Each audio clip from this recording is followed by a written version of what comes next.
무한한 정신공간 속에서 시론에는 아득히 먼 별들처럼 반짝이는 수많은 신비로운 푸른빛 구슬들이 떠다니는 광활한 하늘바다를 유영하고 있었다. 일일이 셀 필요 없어. 그의 마음에 자신감이 퍼지며 속으로 중얼거렸다. 느낄 수 있으니까. 총 867개야. 시험장으로 돌아오자 늙은 여자 감독관은 펜을 쥔 손을 바들바들 떨며 결과지를 받아 적다가 경악했다. 8,867. 그녀는 의심 가득한 목소리로 중얼거렸다. 평가 용지에는 밀도 86.7%라는 숫자가 힘들게 적혀 있었다.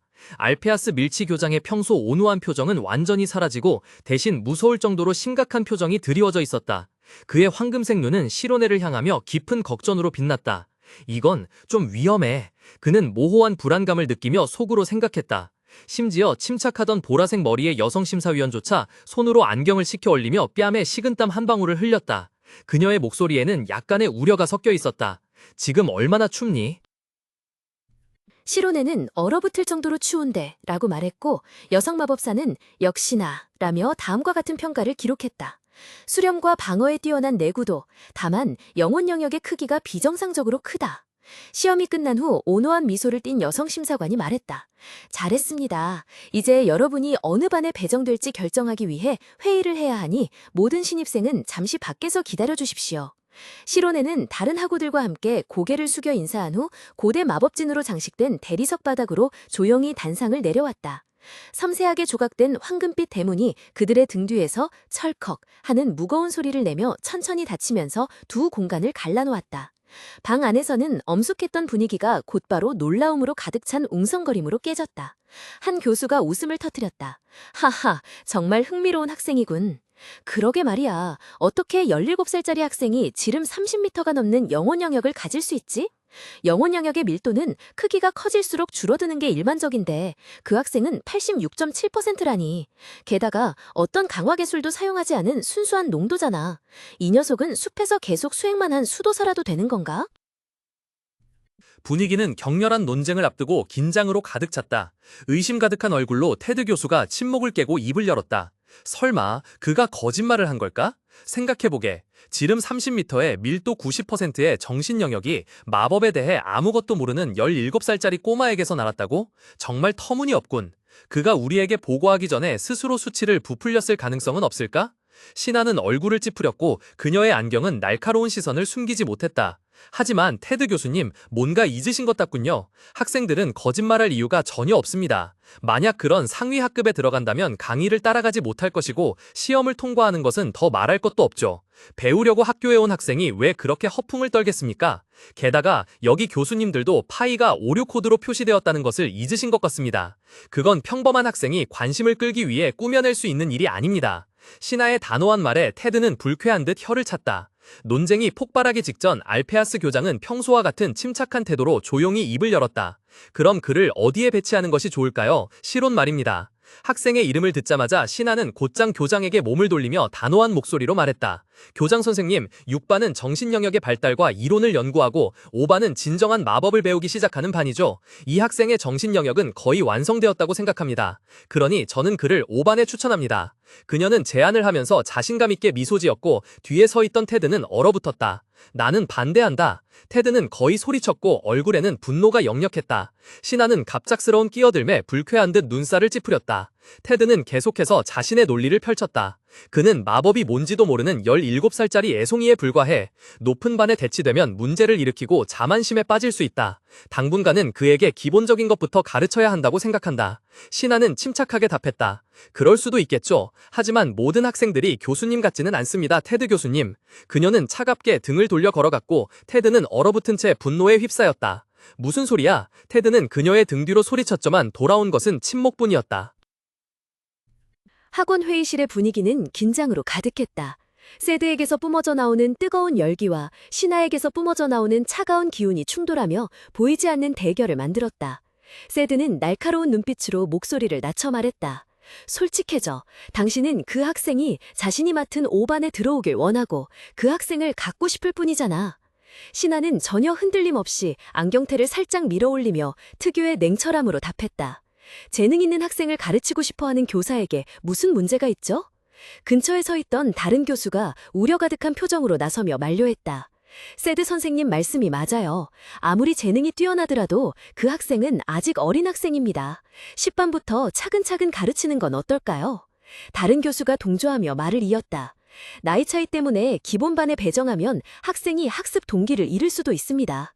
아니면 일단 배정을 보류하고 그 학생을 한동안 지켜보는 건 어떨까요? 논쟁이 교착 상태에 빠진 가운데 처음부터 침묵을 지키던 나이 지긋한 교수가 온화한 목소리로 입을 열었다. 저는 7반이 적합하다고 생각합니다. 7반은 고학년반이지만 영원 영역에 대한 기본적인 수업도 포함하고 있습니다. 만약 그 아이가 그보다 훨씬 뛰어난 재능을 가지고 있다면 월반도 선택지가 될 수 있습니다.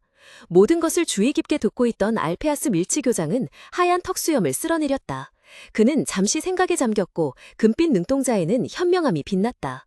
마침내 그의 입가에는 만족스러운 미소가 떠올랐다. 과연 그렇군. 자네 말이 아주 옳아. 알페아스 밀치 교장이 권위 있는 목소리로 말하며 모든 논쟁을 종식시켰다. 그는 시론이 서서 기다리고 있는 정면을 똑바로 바라보며 단호하게 선언했다. 시론은 7반에 배정될 것이다. 시로네는 마법 학원들의 복잡한 등급 분류 시스템에 대해 골똘히 생각했다. 이곳에서 학생들은 평가 결과에 따라 10개의 다른 학급으로 나뉘지만 기본적으로 3가지 주요 그룹으로 나눌 수 있다. 첫 번째는 10학년부터 8학년까지의 초급 단계이다. 시작을 상징하는 푸른빛 공간에서 학생들은 간소한 교복을 입고 오직 자신만의 정신 영역을 개발하는 데 집중한다. 다음은 7학년부터 4학년까지의 고급 단계이다. 분위기는 치열함과 도전을 상징하는 불타는 듯한 붉은색으로 바뀐다. 품위 있는 예복을 입은 엘리트 학생들은 마법을 활용하고 정신 영역을 효율적으로 사용하는 데 필요한 심화 지식을 전수받기 시작한다. 마지막으로 학원의 정점은 3학년부터 1학년까지의 졸업 단계이다. 찬란한 황금빛 후광 아래 최고의 경지에 도달한 가장 뛰어난 학생들이 자신감과 남다른 기품을 뽐내며 서 있다. 그들은 전문 마법사가 되기 위한 가장 혹독한 훈련 과정을 거쳐야 한다. 이 모든 계급, 열망, 그리고 끊임없는 경쟁은 웅장하고 화려한 건축물인 알페아스 마법학원 안에서 펼쳐진다. 학원 건물은 푸른 하늘 아래 위엄있게 솟아있으며 높이 솟은 탑들은 고풍스러운 성벽 안에서 단련된 지식과 힘을 증명하듯 자랑스럽게 서 있다. 품격 있는 검은색 교복 기세는 숫자 7이 새겨진 구리 배지가 달려 있었고 이는 새로운 장의 시작을 알렸다. 푸른 하늘과 반짝이는 마법 가루들이 알페아스 마법학원의 학생들을 환영했다.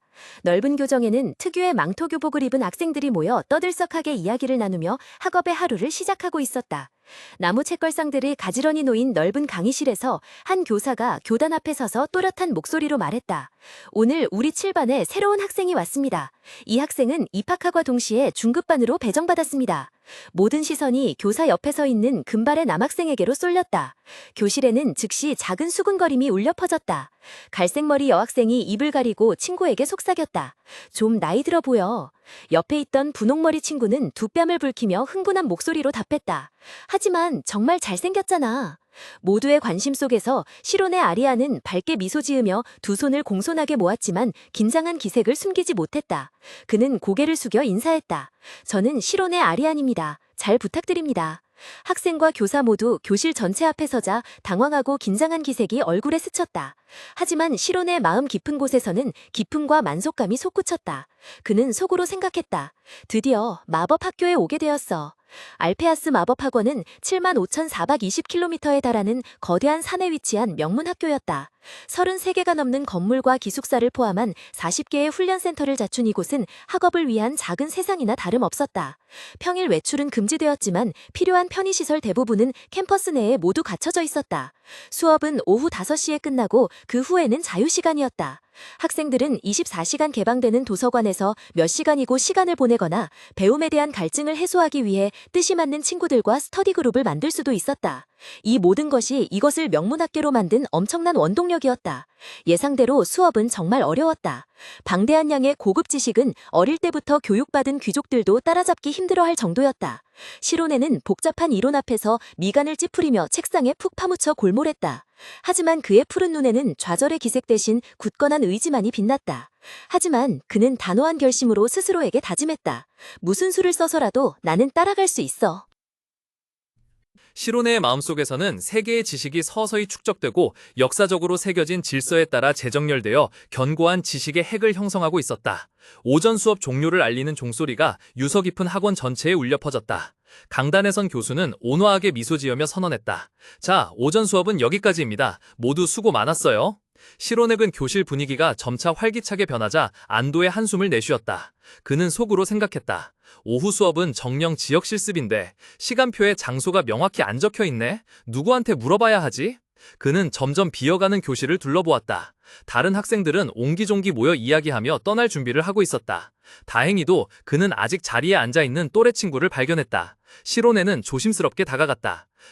저기요, 우리가 어떤 실습 훈련센터로 가야 하는지 아세요? 딱은 분홍 머리의 친구는 깜짝 놀라 주위를 둘러보더니 자신을 가리키며 더듬거리며 물었다. 아, 저한테 물어보시는 거예요? 수줍음 많은 친구구나. 시로네는 속으로 생각했다. 그래서인지 편안함을 느꼈다. 그 친구가 대답했다. 아, 아마 모르셨나 보네요. 오늘 실습은 2번 통합훈련센터에서 진행돼요. 통합이요? 통합이 뭐예요? 시로네는 궁금해하며 시간표를 가리켰다. 그 친구는 설명했다. 모든 중급반은 일주일에 2번 함께 훈련해요. 오늘이 바로 오리엔테이션이에요. 중급반 통합 수업? 시로네는 중얼거렸다. 이 새로운 정보가 닥쳐오자 그의 얼굴에는 걱정스러운 기색이 스쳤다. 새벽 햇살이 웅장하고 위험 있는 제2합동 훈련센터의 기와지붕 위에 반짝이는 금빛 줄무늬를 드리웠다. 멀리서 시로는 건물에 시선을 올리며 속으로 생각했다. 설마 우연인 건가? 드넓은 강의실 안으로 발을 들이자마자 시끄러운 파동이 즉시 밀려왔다. 모든 시선은 에이미 카르미스가 막 나타난 문 쪽으로 쏠렸다. 에이미 선배님, 지난번에 감사했습니다. 선배님, 여기 앉으세요. 수많은 열렬하고 존경스러운 환호성이 끊임없이 울려 퍼졌다. 자랑스러운 붉은 머리칼을 휘날리며 에이미는 자신을 에워싼 군중 속을 태연하게 걸었다. 한 구석에서 시로는 그 광경을 지켜보며 속으로 감탄하지 않을 수 없었다. 와, 정말 유명하네. 저 사람은 가능하다면 절대 엮이고 싶지 않은 사람인데. 그는 매주 2번의 공동훈련이 있다는 것을 깨달았지만 에이미가 중급반의 선두주자로서 곧 고급반으로 올라갈 것이라고 스스로를 위로했다. 엄격한 질서 속에서 선배들과 후배들이 활기차게 대화하는 것을 지켜보던 시로는 홀로 앉아 문득 약간의 불안감과 함께 자문했다. 과연 이대로 투명인간처럼 지낼 수 있을까? 바로 그때 맑고 따뜻한 목소리가 울려 퍼지며 강의실 전체의 이목을 집중시켰다. 중급반 학생 여러분, 안녕하세요. 에셀라 로미 교수가 강단에 오르자 강당 전체가 일제히 와! 하고 환호성을 질렀다. 둥근 안경 뒤에 온화한 미소와 우아하게 따은 긴 머리로 그녀는 친근한 아우라를 풍겼다. 에셀라 선생님은 헛기침하며 교실 전체를 미소로 둘러보았다. 저는 에셀라입니다. 올해도 여러분의 정령 영역 수업을 담당하게 되었습니다. 새학년이 시작되면서 진급한 친구들도 분명 있겠죠? 하지만 우리 반은 모두 익숙한 얼굴들 뿐인 것 같네요. 몇몇 학생들의 키득거리는 소리 후 그녀는 몸을 돌려 장난기 어린 눈빛으로 알렸다. 하지만 오늘 우리 중급반에는 새로운 얼굴이 있답니다. 아카데미의 넓은 강당은 새로운 학생의 등장으로 술렁했다. 소문이 사실인가? 그는 누구지? 라는 속삭임이 책상들 사이로 퍼져나갔다. 모든 시선이 시로네에게 향했고 금발의 그 소녀는 불안함을 감추지 못하며 속으로 생각했다. 이거 위험한 상황인데? 웅성거림 속에서 에셀라 교수님은 온화하게 미소 지으며 맑은 목소리로 말했다. 시로네, 일어나서 모두에게 인사해 줄 수 있겠니? 교수님의 제안에 시로네는 깜짝 놀랐다. 그는 굳어버렸고 차가운 땀이 관자놀이에서 흐르기 시작했다. 천천히 일어나 반 전체를 마주했을 때 모두의 호기심 어린 시선은 마치 바늘처럼 그를 찔렀다. 잠시 후 침착함을 되찾은 시로네는 다소 어색하게 입을 열었다. 안녕하세요. 시로네 아리안입니다. 7반에서 새로 공부를 시작했습니다. 잘 부탁드립니다. 그는 멍하니 서 있었다. 방금 무슨 일이 일어났는지 전혀 이해할 수 없었다. 교실 다른 한쪽에서는 주황색 머리 소녀가 흥분해서 에이미의 풀을 흔들며 말했다. 에이미, 저 남자 어제 네가 만난 사람 아니야? 이름이 시로네인가 봐. 에이미는 턱을 꿰고 푸른 눈을 가늘게 뜨며 시로네를 유심히 관찰했다. 그녀는 중얼거렸다. 그의 이름은 처음 듣는데 누구지? 왠지 익숙한데. 내 홍안으로 대부분의 얼굴을 저장해뒀을 텐데. 옆에 앉은 친구는 곧바로 다른 여학생에게 돌아서서 물었다. 선배도 그를 아세요? 그 여학생은 귀를 가까이 대고 비밀스럽게 속삭였다. 내 소식통에 따르면 선생님들이 그에게 엄청나게 주목하고 있대. 오, 정말요? 주황색 머리 소녀는 놀라서 소리쳤다. 그 애의 신입생 시험 점수가 정말 놀랍대. 한 여학생이 친구에게 속삭였다. 친구는 낄낄거리며 대답했다. 두 손을 꿈꾸듯이 깍지 끼고는. 세상에, 그럼 난 그 애를 더 좋아하게 될 거야. 근처에 앉아있던 에이미 카르미스는 희미하게 입꼬리를 올렸다. 자랑스러운 붉은 머리카락과 카르미스 가문의 고귀한 혈통을 지닌 채. 문득 에이미의 등골을 따라 오싹한 한기가 흘렀다. 그녀의 눈은 경계심을 담아 커졌다. 갑자기 기억이 밀려들었다. 어디선가 난폭 가고 사나운 마력이 갑작스럽게 폭발하며 평화로운 공간을 찢어발겼다. 콱! 끔찍한 폭발음이 울려 퍼졌다. 그녀의 발밑땅이 갈라지고 검은 보라색 마법의 소용돌이가 격렬하게 모든 것을 집어삼켰다. 에이미의 기억 속에서 분노와 공포가 치솟았다.